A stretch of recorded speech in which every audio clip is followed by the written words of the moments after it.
जी ने कहा है कि ब्राह्मण न पूजो जो हो गुणहीन, चरण पूजो चंडाल के जो हो गुण प्रवीण।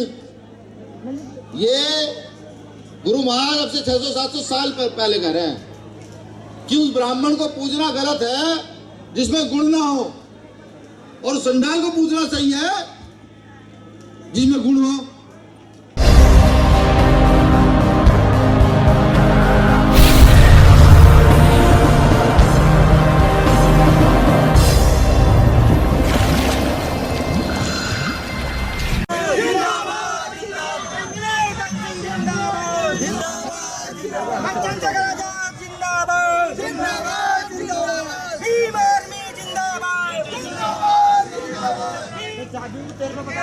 सर्वप्रथम तो संपूर्ण देशवासियों को संत श्रोमणी सदगुरु रविदास जी महाराज जी की जयंती की हार्दिक बधाई मंगल कामनाएं।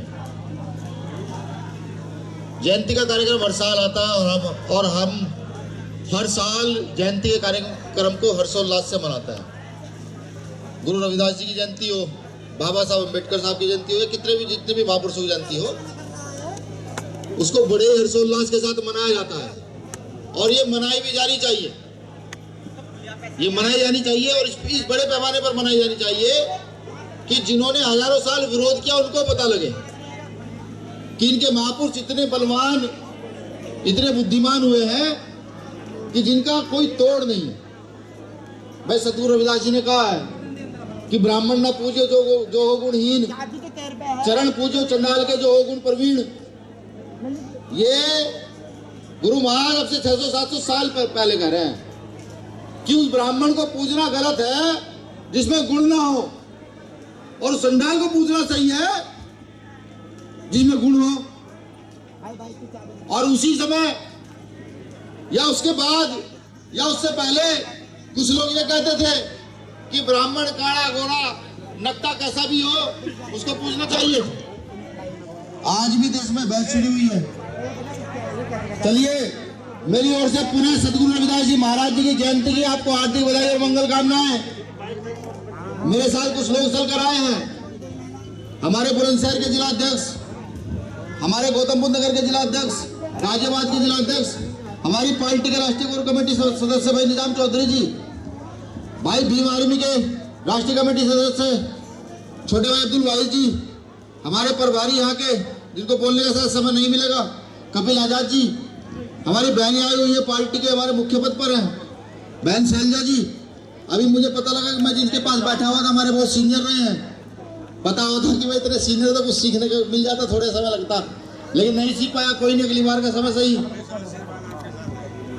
और भी साथी हमारे यादव जी बैठे हैं यहाँ, बहुत महत्वपूर्ण जिम्मेदार साथी है क्षेत्र के, जो कि मुझे जानकारी मिली है।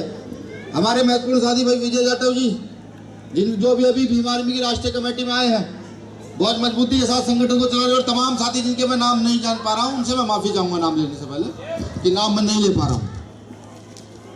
साथियों, सदगुरु रविदास जी महाराज जी की जयंती है। मैंने पहले ही कहा कि हम हर साल मनाते हैं, एक दिन के लिए मनाते हैं और चले जाते हैं। हमें ध्यान देना चाहिए कि जिस महापुरुष की जयंती के लिए हम यहाँ इकट्ठा हुए हैं, आखिर उनके जो विचार हैं उनको हम आत्मसात कर रहे हैं या नहीं कर रहे हैं। अभी एक बड़ा आडंबर का खेल यहाँ दिखाया गया कि आडंबर को किस प्रकार से धर्म के धंधे में लिप्त किया जाता है। वो बताया कि कैसे विज्ञान है, कैसे चमत्कार है, ये यहाँ दिखाया गया आपके सामने। इसी व्यवस्था के खिलाफ थे सदगुरु रविदास जी महाराज। अब खुद से पूछिए, तो क्या मेरी माँ बहनें बैठी हैं, कि हम क्या आडंबर से दूर हो पा रहे हैं? क्या हम अपने महापुरुषों की विचारधारा को आत्मसात कर पा रहे हैं? उस समय कहते हैं गुरु रविदास जी, जब यहाँ ब्राह्मण क्षेत्रीय वैसे शूद्रों का बड़ा वो था।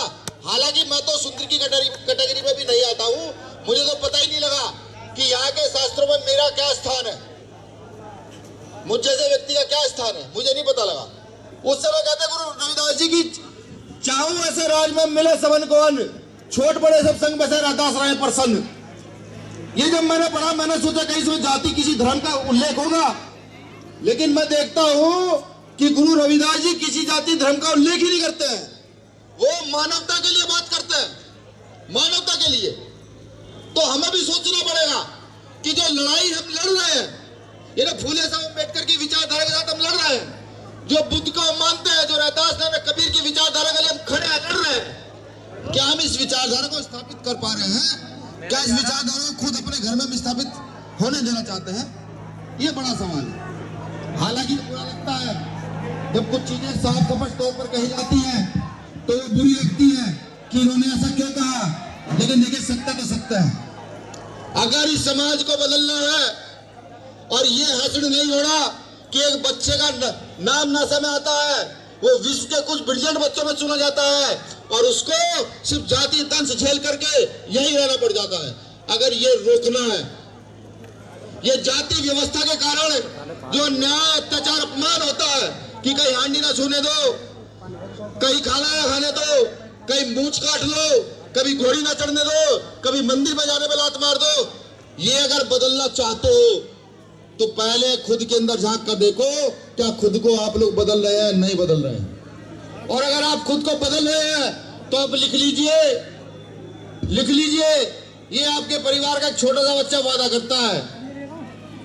करता है कि जो लोग आज ये कहते हैं कि वो आडंबर के आधार पर इस देश की व्यवस्था को चला कर रख देंगे, हम उन्हें कहते हैं कि इस देश की व्यवस्था को अगर तुम आडंबर के आधार पर चलाओगे तो इस देश की व्यवस्था हम भी गुरु रविदास जी के कर्मों के आधार पर इस देश की व्यवस्था को चला कर रहे हैं। हम ये कहते हैं, यही तो सपना है हमारा, यही सपना है।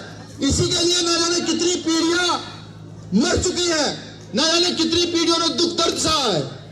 मैं आपका नाम नहीं जानता लेकिन मैं आपका स्वागत करता हूं। आइए, आभार। क्या नाम है? सुशील प्रधान जी का भाई मैं स्वागत करता हूं। सुशील प्रधान जी हैं, उनका स्वागत है बहुत बहुत। तो ये आडंबर की व्यवस्था को तोड़ना ही आपका मूल कार्य होना चाहिए और यहां से जाए और संकल्प लेकर जाए। जो आज गुरु रविदास जी की प्रतिमा के सामने पुष्प अर्पित कर रहे हैं, वो संकल्प लेकर जाए कि हम उनकी विचारधारा को इस देश में, समाज में स्थापित करने का काम करेंगे और मजबूती के साथ और जिम्मेदारी के साथ उनके कारवा को आगे बढ़ाने का काम करेंगे। मेरी ओर से आप सभी को सतगुरु रविदास जी महाराज जी की जयंती की हार्दिक बधाई, मंगल कामनाएं। सबका गुरु महाराज ध्यान रखे, सभी का कल्याण हो। जय भीम, जय भारत, जय जोहार, जय मंडल।